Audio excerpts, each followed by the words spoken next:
Bonjour et bienvenue sur le podcast Ayurveda, le premier podcast francophone dédié à cette médecine traditionnelle indienne.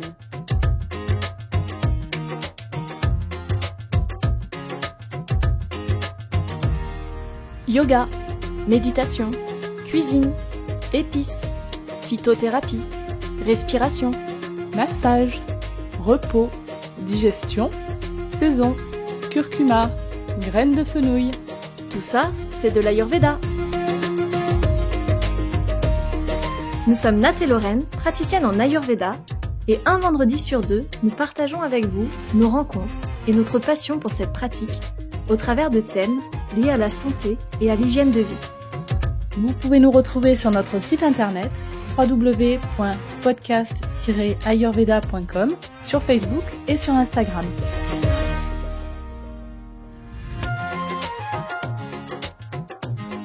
Dans cet épisode, nous abordons un thème important pour de nombreuses femmes, celui de la ménopause.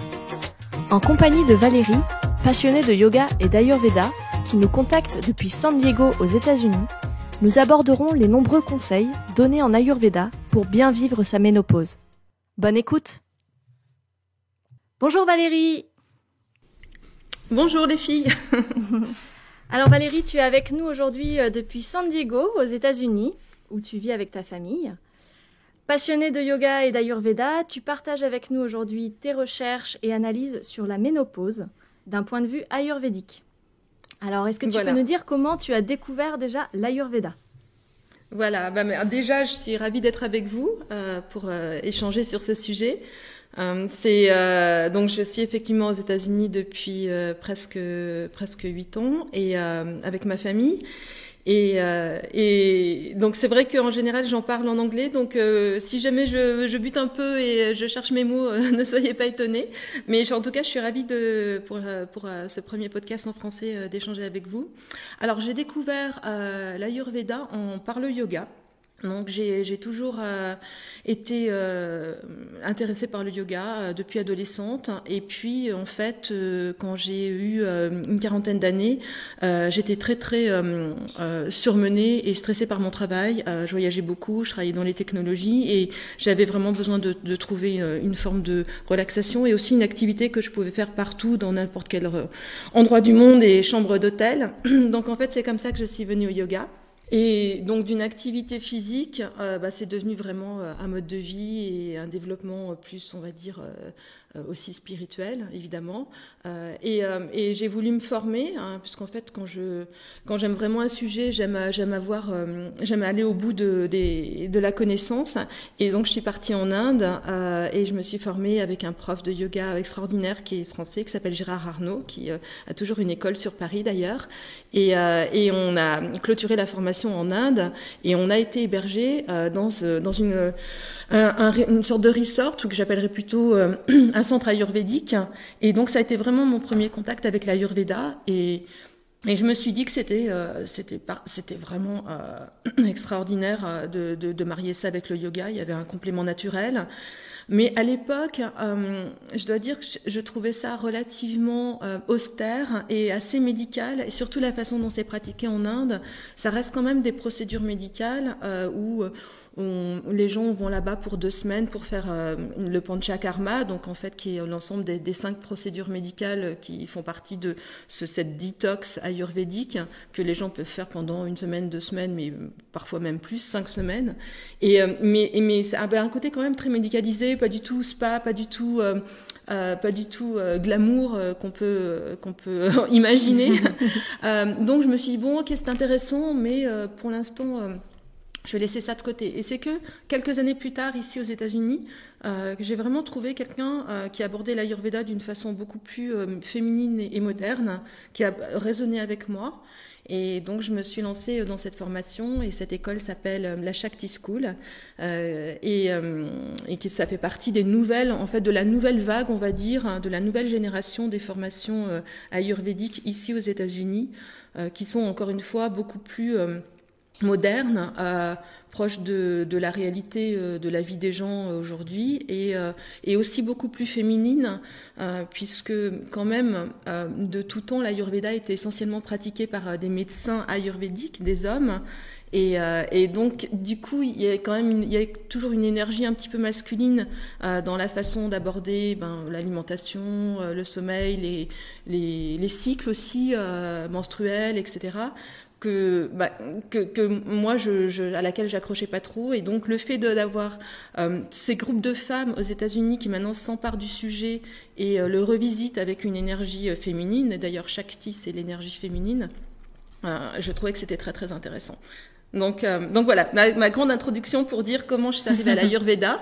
Donc je me suis lancée, c'est ma passion, on va dire, en dehors de mon travail normal. Je me suis lancée là-dedans, à corps perdu, les week-ends et soirs. J'ai donc étudié la première année, et là je suis dans ma deuxième année d'études avec cette école. Je pense que je continuerai après, parce qu'en fait on est étudiant à vie. Il se passe tellement de choses. Voilà, c'est Exactement. ça s'arrête pas un jour. C'est ça qui est passionnant justement avec l'Ayurveda, c'est qu'on en apprend toute notre vie. Exactement. Et c'est surtout très pratique, et je pense qu'il faut avoir aussi un esprit ouvert, et moi c'est ce que j'aime aujourd'hui dans cette nouvelle vague de l'Ayurveda aux États-Unis, c'est que on n'est pas dans un dogme où on cherche à appliquer l'Ayurveda d'il y a plusieurs milliers d'années, ou même l'Ayurveda telle qu'elle est pratiquée en Inde, qui est pas forcément très adaptée à la façon dont on vit nous ici, en tout cas par exemple aux États-Unis, où on n'a pas forcément les mêmes aliments à portée de nous, les mêmes herbes. Donc en fait, ce qui est intéressant, je trouve, c'est de revisiter les fondamentaux, les principes de l'Ayurveda en localisant à chaque pays, à chaque environnement, les herbes, les produits, les modes de vie, pour en faire quelque chose qui soit vraiment applicable au quotidien, et qui soit pas quelque chose qui ressemble à une forme de religion dogmatique, où au contraire on est dans un stress parce que on se complique la vie à essayer de trouver des produits super difficiles à trouver, de faire des choses qui correspondent pas à notre rythme de vie, etc. Donc j'aime beaucoup cette nouvelle vague qui est en train de se développer, en tout cas aux États-Unis. Je ne sais pas si c'est le cas en France, mais ici c'est très intéressant de voir que les gens s'approprient en fait l'Ayurveda, mais le rendent accessible à la vie d'aujourd'hui et ici. Et justement, est-ce que l'Ayurveda est bien connu aux États-Unis? Est-ce que ça rentre, nous en Europe, on a une espèce de mouvance des thérapies, on va dire, naturelles, ou de ce qu'on peut appeler les médecines complémentaires. Est-ce qu'il en est de même aux États-Unis ?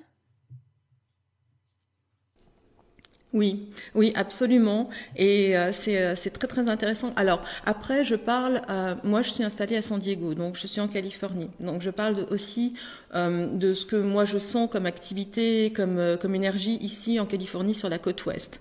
Donc je pense que c'est pas forcément généralisable à l'ensemble des États-Unis, mais en tout cas sur les deux côtes, et après quelques pôles particuliers à l'intérieur du pays, il y a vraiment ce mouvement de remettre en question l'allopathie traditionnelle, surtout telle qu'elle est pratiquée ici aux États-Unis, où les gens sont très très consommateurs dans leur culture de médicaments chimiques pour lesquels ils veulent en fait un résultat très rapide. Et ça, c'est un peu la culture ici à chaque problème, on a une pilule à vous proposer, et vous allez avoir un résultat immédiat. Mais on traite le symptôme, on traite pas la cause. Et aujourd'hui, cette philosophie, il y a vraiment un mouvement de fond de remise en question sur comment est-ce qu'on fait pour traiter les causes, y compris les causes des maladies les plus répandues ici, qui sont l'hypertension, le diabète, toutes les formes de cancer évidemment, et puis la dépression aussi, qui est un gros problème ici. Les gens sont très très consommateurs d'antidépresseurs et de pilules pour dormir. Donc en fait, les gens ici consomment des antidépressants, des pilules pour dormir, et des pilules aussi pour se sentir mieux d'un point de vue digestif, parce que leur gros problème, et ça, je ne sais pas s'ils somatisent ou si c'est une réalité ou si c'est lié à leur mode d'alimentation, c'est qu'en fait, ils ont des problèmes digestifs, des formes d'acidité, des ballonnements, des problèmes digestifs, etc. Donc en fait, ils consomment énormément de chimie. Et aujourd'hui, comme je disais, il y a énormément de médecins de formation médicale qui remettent en cause cette façon de procéder et qui disent non, il faut qu'on revoie l'alimentation, mais pas forcément en comptant les calories, il faut qu'on réfléchissent différemment. Il faut qu'on revoie aussi la façon dont vous consommez les écrans, la façon dont vous bougez votre corps, parce que ça influe votre sommeil, etc., etc. Et tout ça, finalement, en fait, on est en train de redécouvrir l'Ayurveda, finalement, parce que c'est quand même les piliers de la médecine ayurvédique, le sommeil, l'alimentation, les soins corporels, et puis la vie relationnelle. Moi, je dis, c'est les 4 piliers de l'Ayurveda. Et on peut l'approcher de différentes façons. On peut dire, il faut manger organique, il faut manger local, il faut manger bio, il faut manger frais, etc. Mais finalement, les principes se rejoignent et c'est ce qui est génial. Donc oui, la phytothérapie, l'aromathérapie, la nutrition, ça sont effectivement des domaines qui sont en pleine expansion.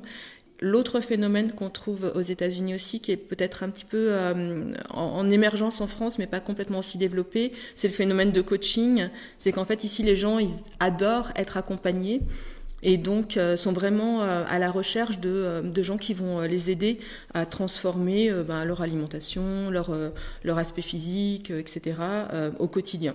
Être pris en charge de manière holistique, quoi. Et donc, du coup, dans cet épisode, on va se concentrer sur un sujet en particulier qui est celui de la ménopause.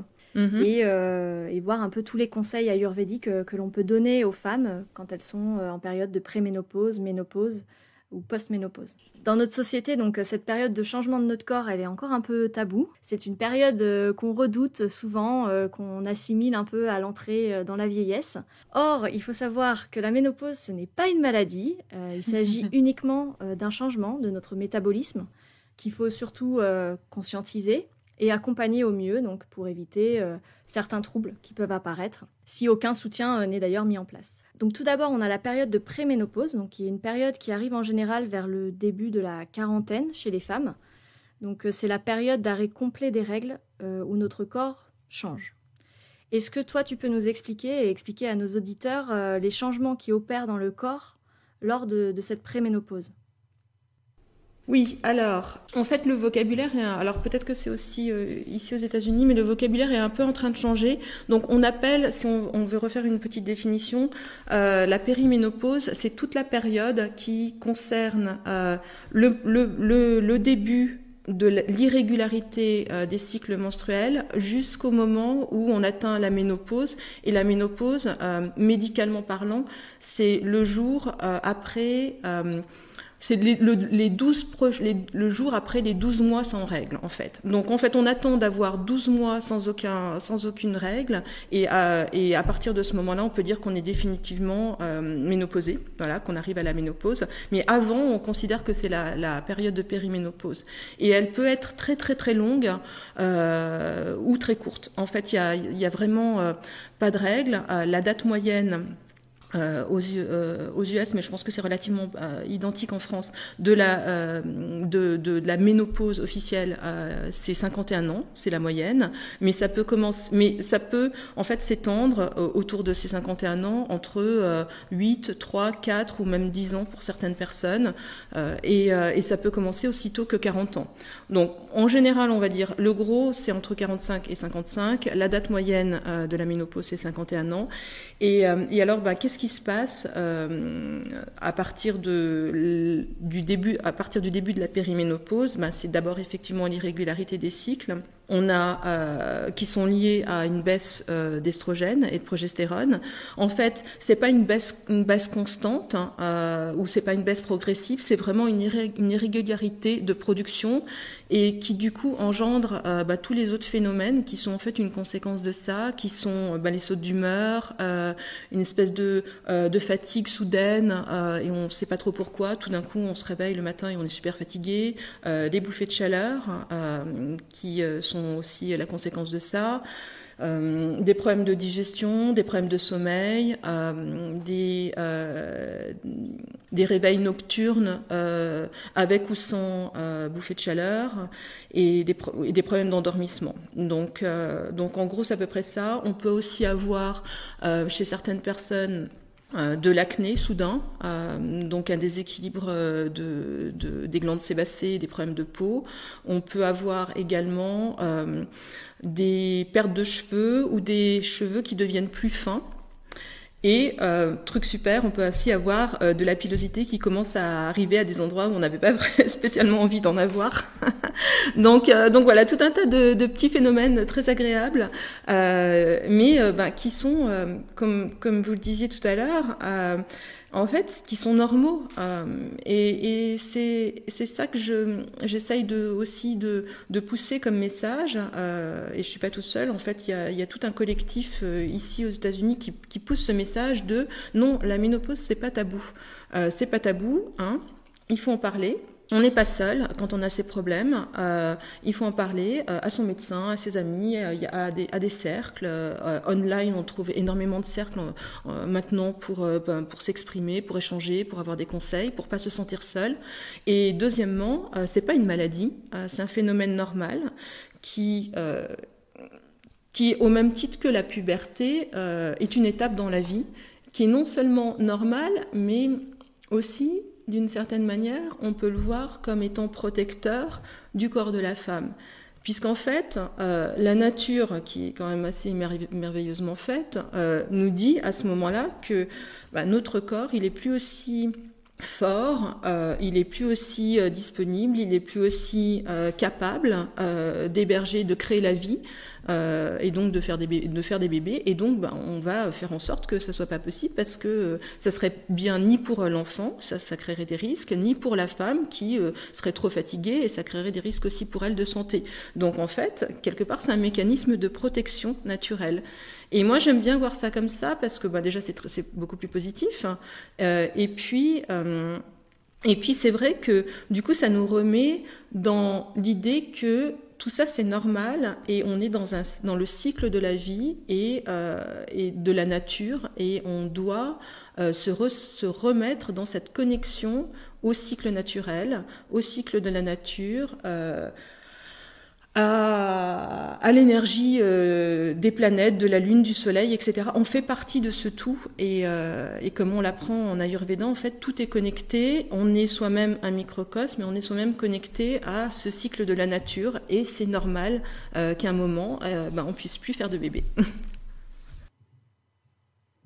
Qu'est-ce que tu pourrais donner comme conseil à nos auditrices qui sont peut-être en périménopause, comme conseil pour les aider en fait à soutenir toutes les petites problématiques qu'elles peuvent avoir? Oui, alors, donc moi, il y a plusieurs choses. Il y a des aspects physiques et après, il y a les aspects psychologiques. Je pense qu'il faut distinguer les deux. D'un point de vue physique, l'Ayurveda nous propose, et pas que l'Ayurveda, mais on peut aussi aller chercher dans des sciences connexes, comme par exemple l'aromathérapie, les huiles essentielles, etc., nous propose des solutions naturelles. Et c'est ce qu'on essaye de changer aussi, ici, c'est d'arrêter ce réflexe de la médecine américaine, mais en France, je pense qu'il y a aussi ce phénomène-là, qui est que quand une femme commence à avoir les premiers signes de la ménopause, en général, elle va voir son gynécologue ou son médecin, et le gynécologue, et moi, c'est ce qui m'est arrivé, et c'est aussi pour ça que je m'y suis intéressée de façon plus précise.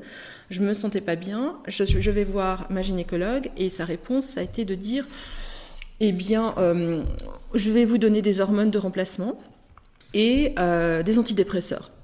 Et en fait, j'avais pas du tout envie de cette solution-là, et j'étais même choquée qu'on puisse me proposer une solution aussi basique et rapide, et sans chercher plus loin, parce que vraiment, elle m'a posé aucune autre question.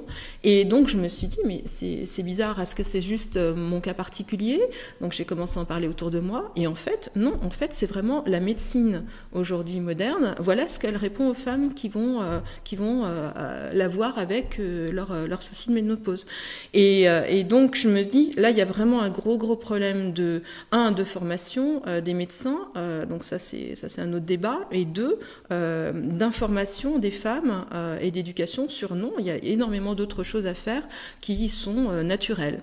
Donc, premièrement, on peut choisir de prendre des phytoestrogènes et il y a des sources donc naturelles, des aliments naturels et des plantes qui proposent des phytoestrogènes qui vont venir compenser d'une certaine façon la décroissance de notre production d'estrogènes à nous.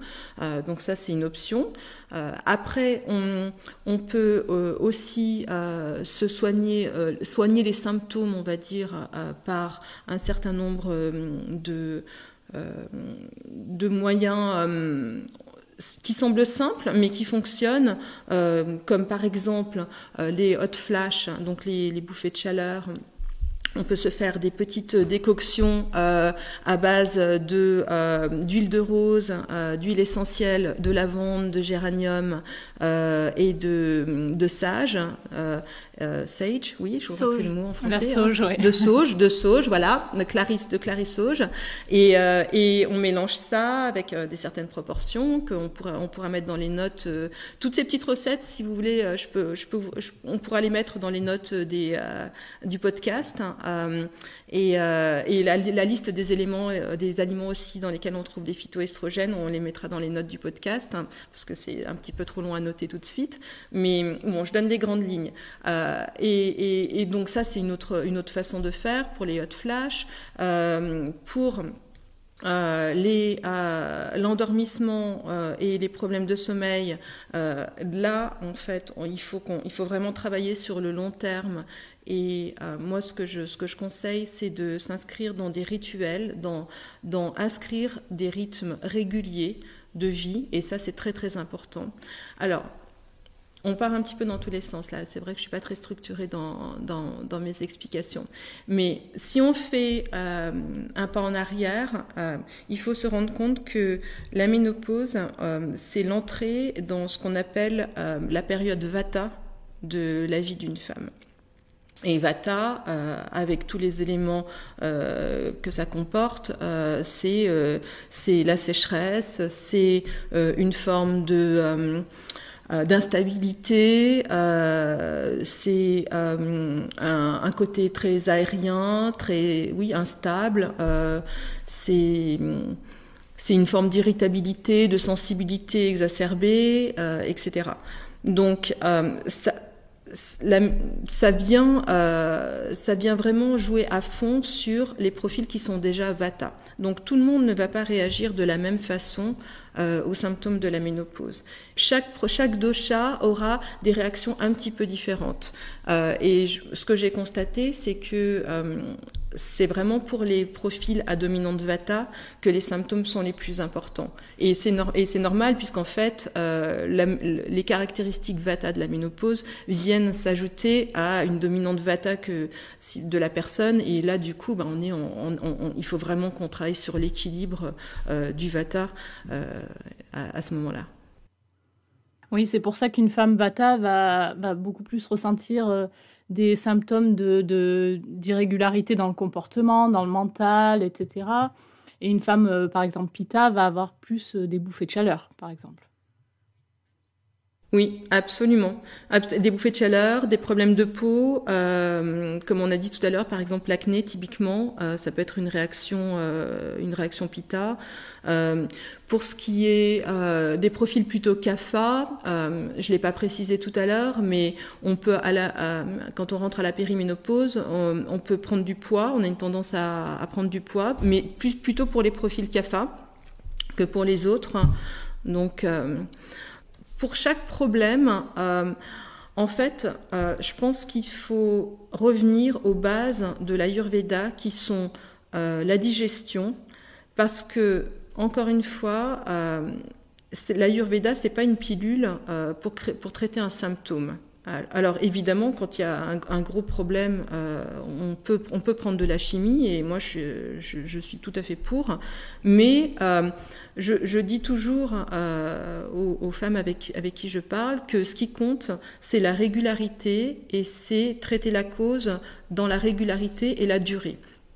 Donc, pour que ça sert à rien de prendre par exemple des phytoestrogènes si le système digestif sur lequel on va absorber ces aliments-là est intoxifié par une couche de toxines, une couche d'amas, comme on dit en Ayurveda. Donc, il faut commencer par nettoyer le système digestif, et ça, c'est valable pour tous les protocoles ayurvédiques. Nettoyer le système digestif pour pouvoir ensuite absorber tout ce qu'on va donner à son corps d'une façon optimale. Sinon, de toute façon, ça sera même pas utilisé par le corps. Donc, en fait, ce que je dis dans un premier temps, c'est qu'il faut, par exemple, commencer par une mini-cure de Khichari chez soi, avec, c'est très facile à faire, hein, de la même façon, on peut mettre la recette dans les notes, mais je pense que vous en avez déjà parlé dans votre podcast. Donc voilà, détox Khichari pendant 3 jours avec du thé, comme par exemple cumin, coriandre, fenouil, hein, donc le fameux CCFT. Et là, on a une petite détox douce qui est facile à faire, qui est pas difficile à soutenir pour le corps parce qu'on s'affame pas, on a l'impression vraiment de se nourrir correctement, et qui est très très efficace. Et ça surprend toujours les gens ici parce qu'en fait, on est un peu dans le pays de la salade de kale et du green juice, et en fait, ils pensent que quand on mange du Khichari, en fait, c'est bien trop riche et on nettoie pas du tout son corps, alors qu'en fait, si. Donc déjà, il faut un petit peu programmer les idées reçues là-dessus. Après, je pense qu'il faut rétablir des habitudes alimentaires qui, encore une fois, vont à l'encontre des idées reçues, surtout en Californie, qui sont manger essentiellement des choses fraîches évidemment, mais onctueuses et cuites, au moins en partie cuites. Et ici, c'est difficile parce que les gens pensent qu'en fait, ils font du bien à leur corps que quand ils mangent des salades, et que quand ils boivent des jus, et ils boivent également beaucoup de choses très très fraîches, des jus, des smoothies, des jus de fruits très frais, ils boivent beaucoup de glaçons, même dans l'eau ils mettent toujours beaucoup de glaçons.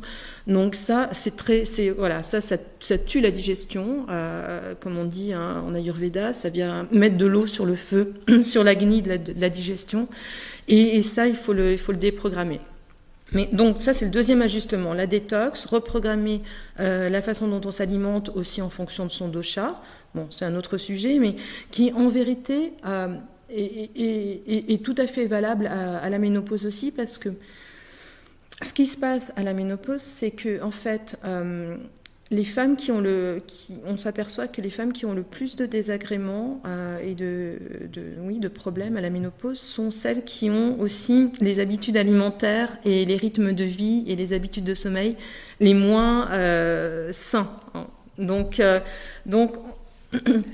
tout ça pour dire que si on se prépare bien pendant les années d'avant, en mettant en œuvre les principes d'hygiène et de soins et de nutrition de l'Ayurveda, on arrive à ce moment de la périménopause avec énormément de chances que les symptômes et les désagréments soient les plus petits, les plus minimes possibles.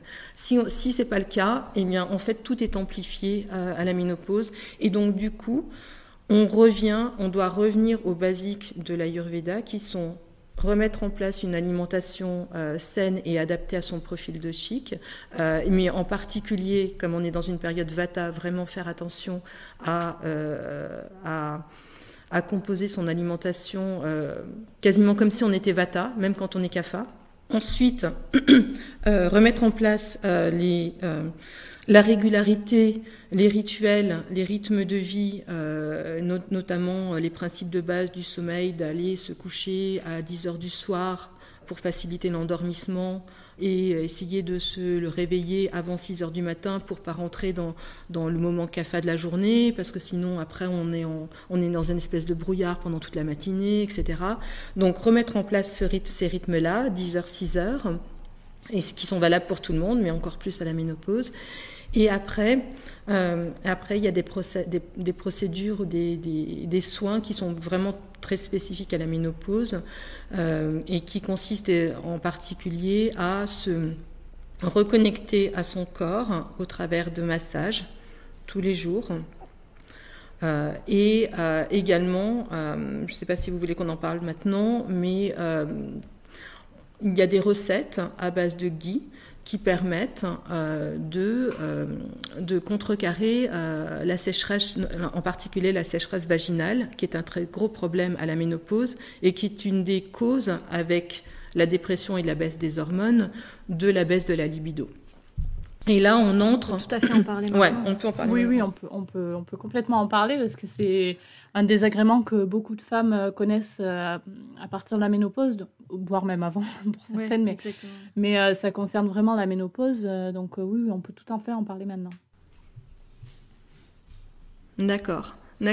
Donc moi, ce que j'ai appris, ce que j'ai testé pour moi et qui fonctionne plutôt bien, c'est d'utiliser une herbe qui est un adaptogène qui s'appelle le shatavari, qui est une plante en fait, qui est une racine qui ressemble à une espèce de navet un peu et qui est séché sous forme de poudre et qu'on mélange avec du ghee, donc du beurre clarifié, et ça fait un baume qu'on peut appliquer en interne, qui est très très efficace.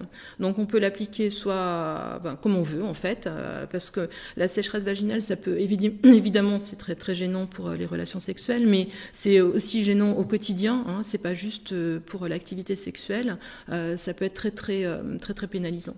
Donc ça c'est donc ghee shatavari, ça s'applique tout le temps. On peut aussi absorber du shatavari par voie orale sous forme de tablette, ou bien le mélanger à ses aliments, à ses soupes, à ce qu'on veut. Hein. Il y a un petit côté un petit peu amer dans la poudre, donc tout le monde n'aime pas ça. Moi, je le prends en tablette, je trouve que c'est plus facile, mais après c'est une question de goût. Et ça va aussi permettre d'hydrater de l'intérieur, de recréer une oléofaction, une onctuosité des muqueuses de l'intérieur. Donc le shatavari, ça s'utilise des deux façons. On peut aussi le mélanger à son huile de massage. Alors plutôt une huile qui soit pas asséchante, donc en fait on va dire toutes les huiles sauf l'huile de coco qui a plutôt un effet un petit peu asséchant, et à la ménopause on cherche à nourrir, au contraire on cherche pas du tout à assécher. Donc si on mélange du shatavari à son huile de massage, on peut s'en servir pour son abhyanga quotidien. Et également pour le massage des seins, qui est aussi quelque chose de très important sur lequel je voudrais insister à la ménopause, puisque on a cette tendance à la ménopause d'avoir les seins qui se tendent et la circulation des fluides qui se fait beaucoup moins bien. Donc c'est très très important tous les jours de masser ses seins et de masser aussi le côté, le côté du corps, le flanc, voilà, je cherchais mon mot, pour en fait faire un mini drainage lymphatique quotidien de cette partie-là qu'on a souvent tendance à négliger. Et en plus, ça fait partie de ce que moi j'appelle l'aspect psychologique et reconnexion à son corps. Ça, c'est la deuxième partie peut-être de notre entretien sur laquelle dont je voudrais parler. C'est l'aspect psychologique de la difficulté d'arriver dans la ménopause et de se dire, ça y est, je rentre dans la troisième partie de ma vie et quelque part je perds une partie de féminité et ma libido est en berne et donc voilà mon corps de femme, quelle relation j'ai avec lui maintenant. Donc les massages, les abhyangas et puis se masser les seins, ça fait partie de ce process de reconnexion à son corps de femme et à un corps sexué et pas à un corps de mamie, parce qu'en fait aujourd'hui avoir 50 ans c'est pas être une mamie et on est encore en pleine forme et on a encore de belles années de vie sexuelle devant soi, voire même au contraire, puisqu'en fait si on arrive à naviguer dans cette transition, on se libère d'un certain nombre de complexe qu'on pouvait avoir et on est beaucoup plus naturel et à l'aise dans son corps qu'on pouvait l'être avant. Et du coup, on peut avoir une vie sexuelle beaucoup plus épanouie et beaucoup de femmes témoignent de ça, de celle qu'on avait avant. Si on peut parler peut-être justement de la post-ménopause, c'est-à-dire que on a parlé de la préménopause, la période d'irrégularité des règles, on a parlé de la période de la ménopause, et ensuite, une fois que vraiment on n'a plus du tout de règles, donc tu disais pendant 1 an, donc là on est en ménopause. Et ensuite, alors, qu'est-ce qui se passe ensuite, après donc, 2 choses. Donc continuer à hydrater, ça c'est sûr, parce que de toute façon on est toujours dans cette période vata de notre vie qui est sèche par essence. Donc continuer à manger d'une façon adaptée pour hydrater, amener des huiles et de l'onctuosité par l'alimentation. Après s'hydrater par les massages et les abhyangas. S'hydrater, continuer à faire ce qu'on appelle ce que j'ai décrit tout à l'heure sur le baume qu'on peut appliquer pour la sécheresse vaginale. Il y a aussi autre chose dont j'ai pas parlé que je voudrais mentionner, qui est une pratique qui fait partie du Panchakarma, qui s'appelle l'Uttarabasti, qui consiste en fait qui est une procédure paramédicale, on va dire, mais qui se pratique dans les centres ayurvédiques, mais qu'on peut aussi faire chez soi si on apprend à le faire, qui consiste en fait à introduire dans son vagin un mélange d'huile et d'eau et d'un certain nombre de plantes, comme par exemple de la lavande, du fenouil, du triphala, du safran, et ça va venir nourrir de l'intérieur les muqueuses et les hydrater. Donc ça c'est très efficace.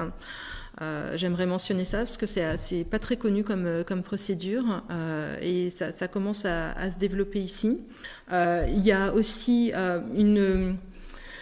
quelque chose qui, là, du coup, est très personnel. Moi, je ne suis pas fan, mais je sais que j'ai des amis qui adorent le bénéfice que ça leur apporte. Ça s'appelle le vaginal steaming, en fait. Donc, c'est une procédure qui consiste à faire chauffer, pareil, un mélange d'eau et d'herbe pour, en fait, créer une vapeur. Et donc s'installer en fait au-dessus de cette vapeur, et la vapeur va rentrer dans le vagin. Ça c'est quelque chose qui est en train d'être très à la mode ici. Il y a des gens qui aiment, il y a des gens qui n'aiment pas. Moi, j'ai jamais trop vu d'effet, mais pour certaines, ça marche très très bien. Donc, je le mentionne C'est ici. Également pour apaiser des sécheresses vaginales ? Oui, absolument, pour apaiser les sécheresses vaginales, pour amener de l'onctuosité, nourrir les muqueuses.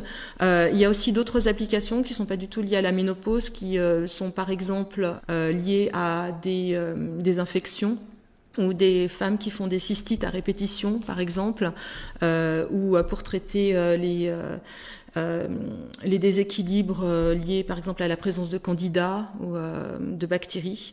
Donc ça, c'est voilà. Donc ça, je voulais le mentionner. Et puis après, j'aimerais insister sur un aspect dont on n'a pas parlé, qui est le développement des activités créatives.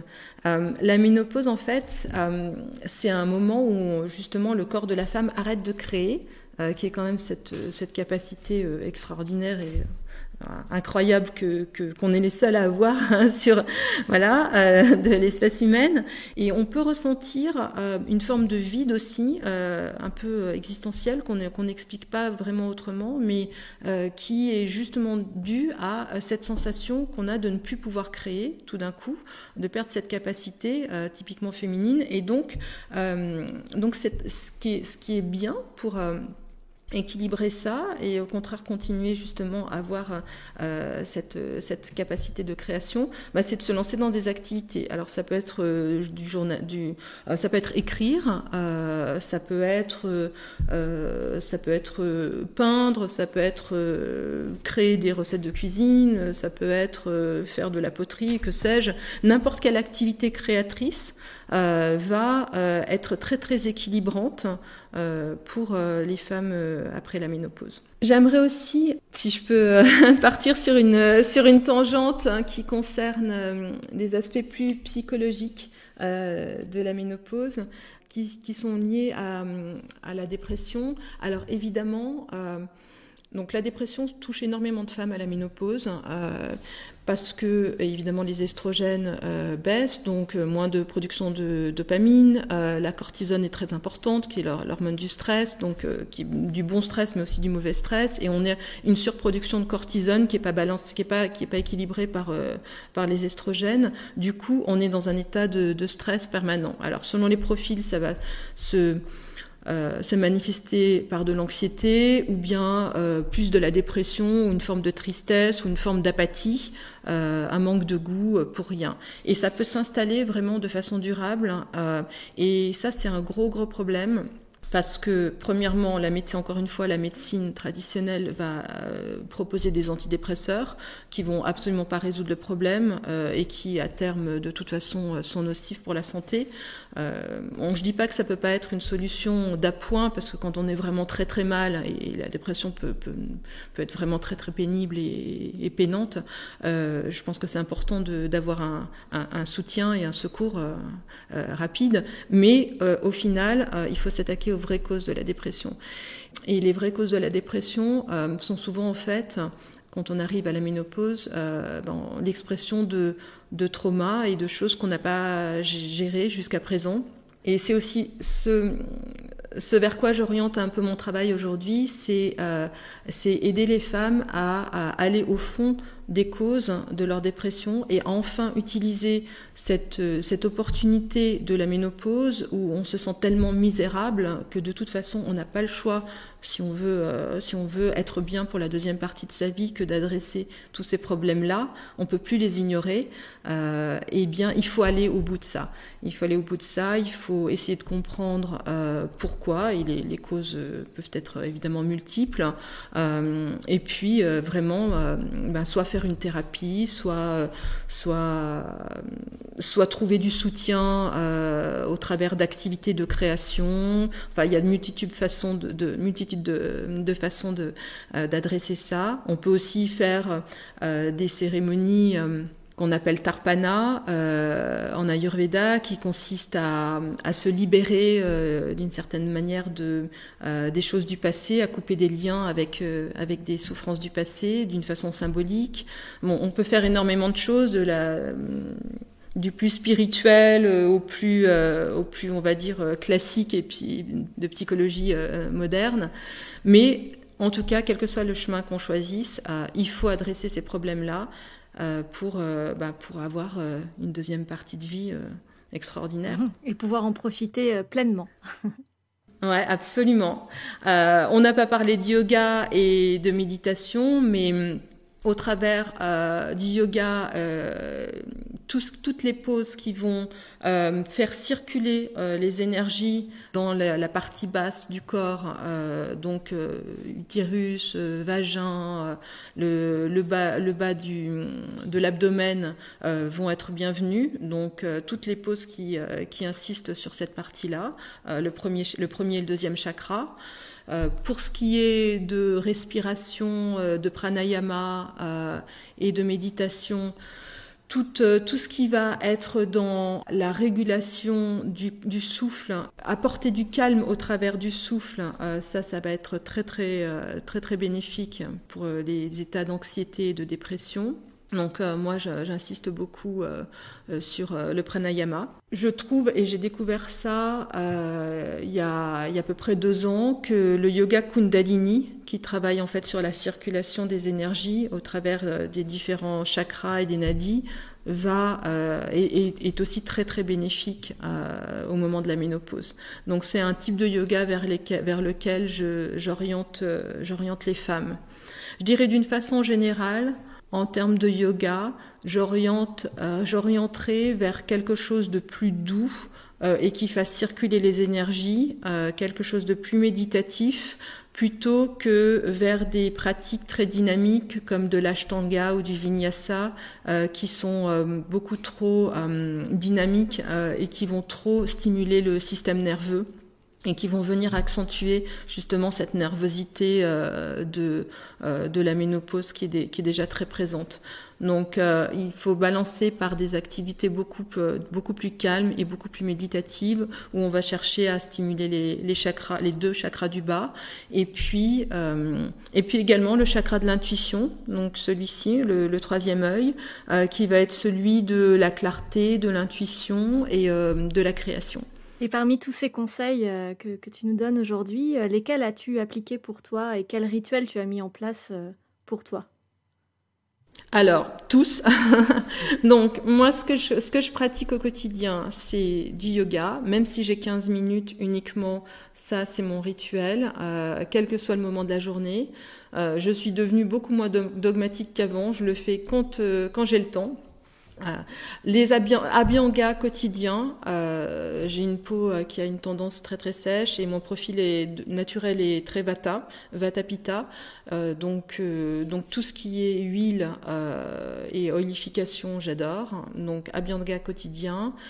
J'ai aussi personnellement j'utilise le ghee shatavari pour la sécheresse vaginale, c'est parfait.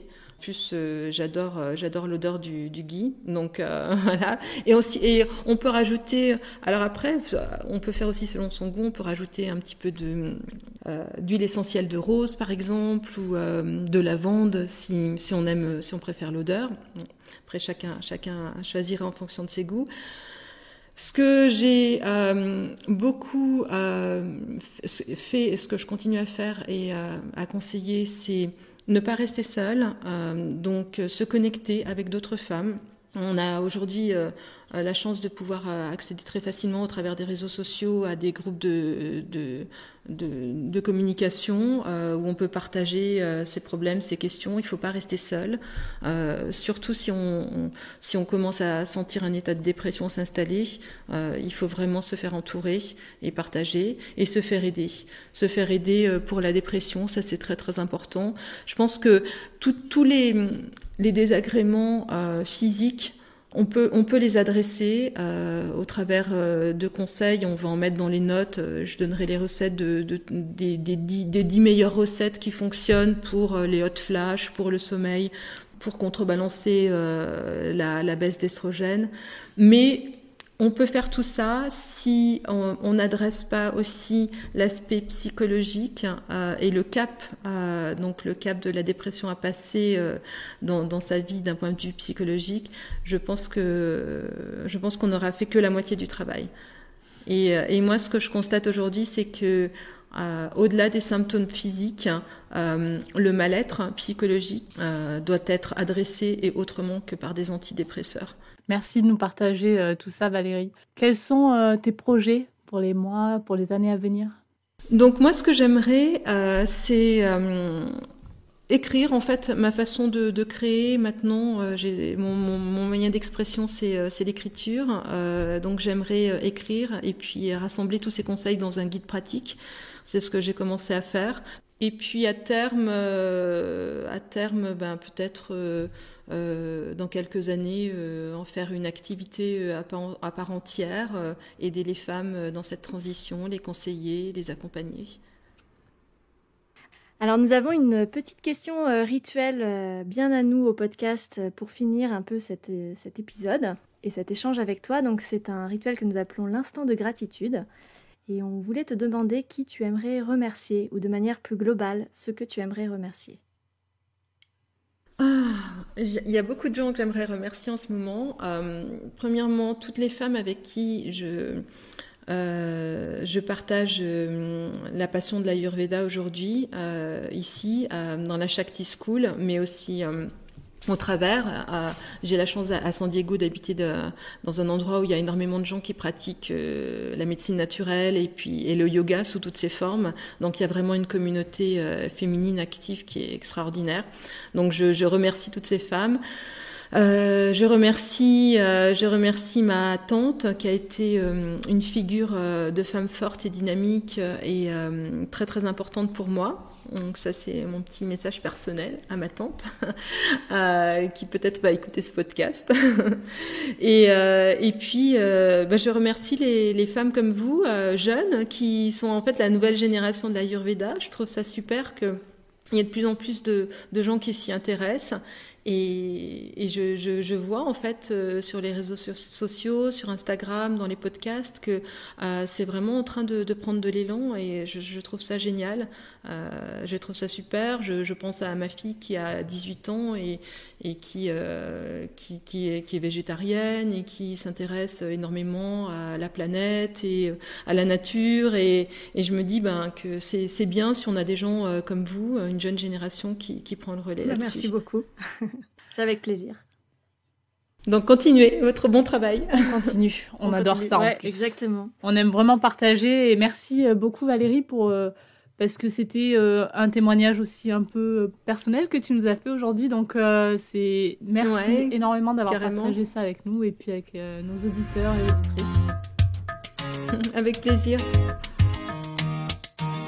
Merci pour votre écoute. Si comme nous vous aimez cette idée de podcast sur l'Ayurveda, n'hésitez pas à nous encourager avec une note ou un commentaire sur votre plateforme d'écoute de podcast et bien sûr en vous abonnant au podcast. Vous pouvez nous retrouver sur notre site internet www.podcast-ayurveda.com ou sur notre page Facebook Podcast Ayurveda par Nat et Lorraine. À très bientôt!